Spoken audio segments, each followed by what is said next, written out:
Lecture d'une lettre de Monseigneur Carmona au sujet des consécrations épiscopales de Monseigneur Tuc, valides et licites. Lettre traduite par Pierre Joly, publiée sur le site catholique de France, lien en description sous la vidéo. Dans cette lettre à M.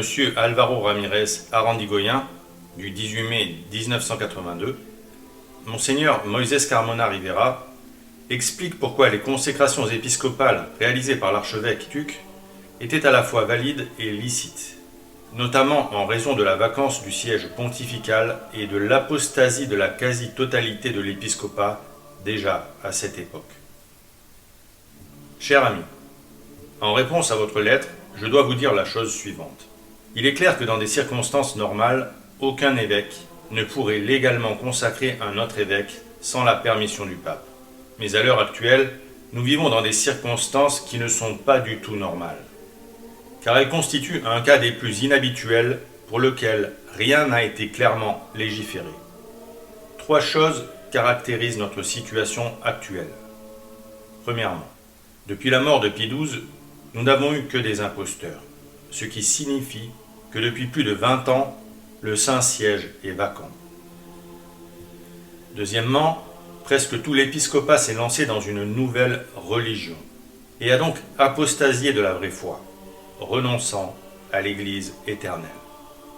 Troisièmement, la véritable soif des fidèles de la parole de Dieu qui ne leur est plus prêchée et leur demande de l'administration des sacrements catholiques.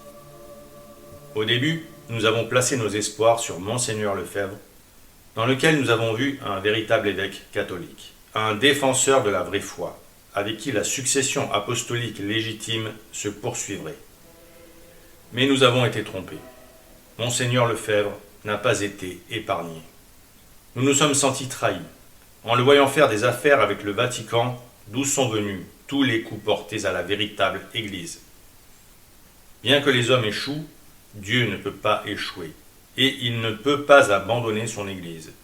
C'est pour cette raison que providentiellement, le très illustre et humble archevêque de Hue, au Vietnam, avec ses vaillantes déclarations, a présenté à tous les hommes l'état désastreux dans lequel l'Église se trouvait aux yeux de Dieu. Il a déclaré la vacance du Saint-Siège et l'invalidité de la nouvelle messe en s'engageant, comme un archevêque catholique, à faire tout ce qu'il pouvait pour l'Église. L'épiscopat m'a été offert. J'ai dû y réfléchir beaucoup avant de pouvoir me décider.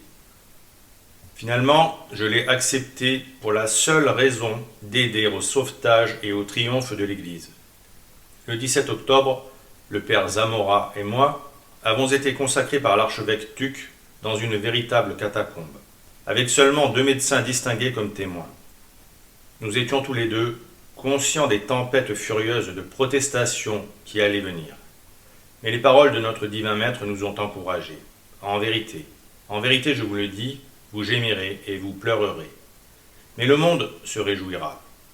Vous serez triste, mais votre tristesse se changera en joie. Jean chapitre 16, verset 20. À notre retour au Mexique, les attaques ont commencé. Certains ont dit, sans aucun fondement, que nos consécrations étaient invalides parce que nous étions consacrés dans le nouveau rite. D'autres, plus sérieux, ont déclaré que, sur la base des canons 953 et 2370, les consécrations étaient valables mais illicites et qu'en conséquence nous étions suspendus. Note de la rédaction. Certains ont affirmé, faussement, qu'il avait été consacré dans le nouveau rite afin de mettre en doute la validité de son épiscopat. Si Monseigneur Carmona avait été consacré dans le nouveau rite, ces personnes seraient en effet fondées à remettre en cause son épiscopat. Mais ce ne fut pas le cas, et ce n'est donc pas ce que veut dire Monseigneur Carmona. Il est en effet avéré que Monseigneur Tuc a utilisé le rite traditionnel de la consécration épiscopale, et non le nouveau rite, lorsqu'il a consacré Monseigneur Carmona. Nous avons les témoignages du docteur Eberhard Heller et de Monseigneur Zamora, tous deux présents lors de la consécration, attestant que c'est bien l'ancien rite qu'a utilisé Monseigneur Tuc. Comme on peut le voir, nos détracteurs ignoraient l'axiome « Quicum regula ambulat, tutto ambulat ». Celui qui marche avec la règle marche en toute sécurité. Ils devraient se souvenir s'ils avaient oublié que le pape Grégoire IX a laissé 11 règles, et Boniface VIII, 98, pour la véritable interprétation de la loi. Ces règles, selon le canon 20, peuvent fournir le défaut de la règle dans un cas particulier, comme dans le cas où nous nous trouvons actuellement. La 4e règle de Grégoire IX stipule expressément « Propter necessitatem, illicitum efficetur licitum ». La nécessité rend licite ce qui est illicite. Or, on voit validement la nécessité d'avoir des évêques et des prêtres catholiques et le manque de vrais sacrements. Dès lors, nous avons été consacrés valablement et licitement. La règle 88 de Boniface VIII stipule également que certum est quod est commis dans legem, qui legem verbum complectens, contra legis nititur. Il est certain que l'on pêche contre la règle si l'on adhère à la lettre en laissant de côté l'esprit. Il est donc injuste d'imputer au législateur le désir de nuire gravement à l'Église lors d'une vacance du Saint-Siège en interdisant l'ordination des évêques et des prêtres et l'administration des sacrements aux fidèles qui les demandent. Par conséquent, en acceptant la consécration épiscopale de l'archevêque Tuc, nous nous sommes appuyés sur ces règles, conscients et certains que, compte tenu des circonstances dans lesquelles nous vivons, les consécrations sont à la fois valides et licites. Nous sommes également conscients et certains que nous aurions péché si, en nous fondant sur la lettre de la loi, nous avions rejeté les consécrations, car il n'y a qu'un seul évêque catholique qui puisse maintenant être trouvé pour transmettre la succession épiscopale. Veuillez accepter mon affection la plus sincère. Je supplie Dieu de continuer à vous éclairer, afin que vous puissiez continuer dans le combat, en défendant les droits du Christ et de son Église, aujourd'hui si honteusement offensés par ceux qui ont le devoir de les défendre, même si c'est au prix de leur vie. Cordialement, Moïse Carmona. 18 mai 1982.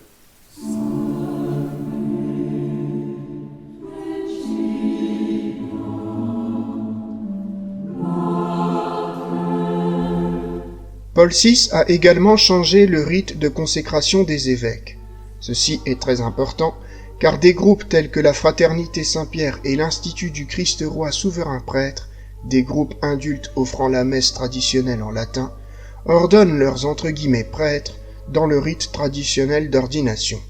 Mais leurs ordinations sont faites par des « évêques » qui ont été faits « évêques » dans le nouveau rite de consécration épiscopale.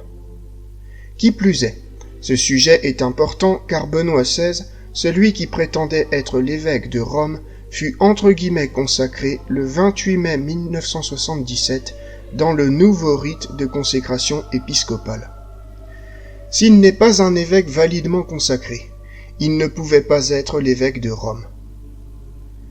Dans Sacramentum Ordinis, le 30 novembre 1974, le pape Pie XII déclare quelle est la formule essentielle pour la consécration des évêques. Forme traditionnelle pour la consécration des évêques. Pape Pie XII, Sacramentum Ordinis, 30 novembre 1947, citation. En ce qui concerne la matière et la forme lors de la collation de chacun de ces ordres, nous décidons et décrétons en vertu de la même suprême autorité apostolique ce qui suit. Dans l'ordination ou consécration épiscopale, la forme est constituée par les paroles de la préface, dont les suivantes sont essentielles et donc requises pour la validité. Citation.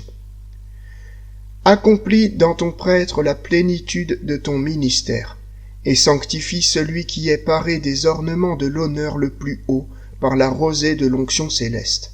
Fin de citation, et fin de citation de Pie XII.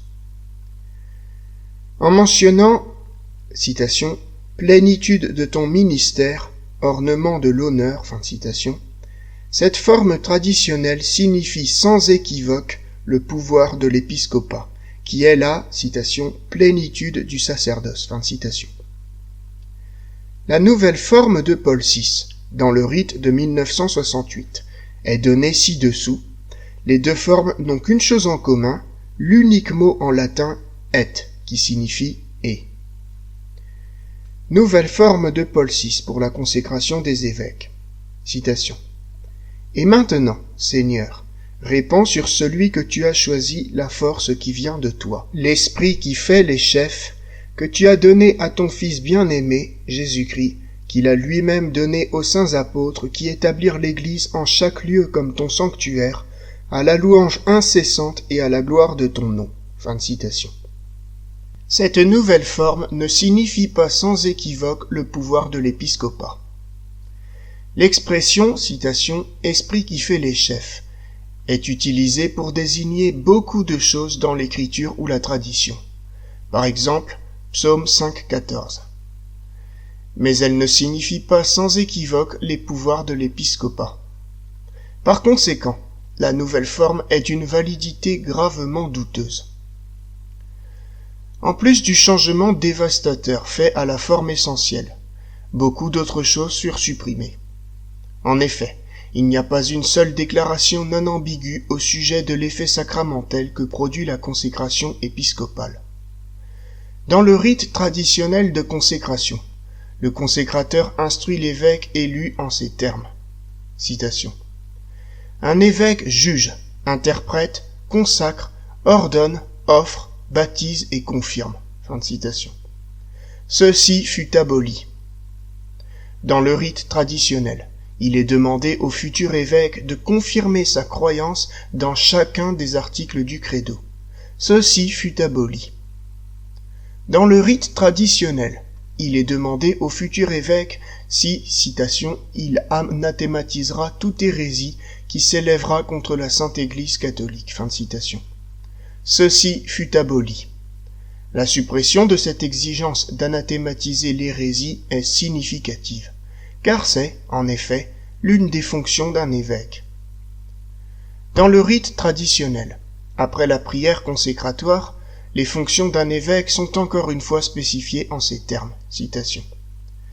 Donnez-lui, ô Seigneur, les clés du royaume des cieux. Que tout ce qu'il liera sur la terre soit pareillement lié dans le ciel, et que tout ce qu'il déliera sur la terre soit aussi délié dans le ciel. Que les péchés qu'il retiendra soient aussi retenus, et remettez, Seigneur, les péchés à qui il les remettra. Accordez-lui, Seigneur, une chaire épiscopale. Fin de citation. Cette prière tout entière fut abolie dans le nouveau rite. Conclusion. Le nouveau rite de consécration épiscopale de Paul VI a une forme radicalement différente de celle que Pie XII déclara être nécessaire pour la validité.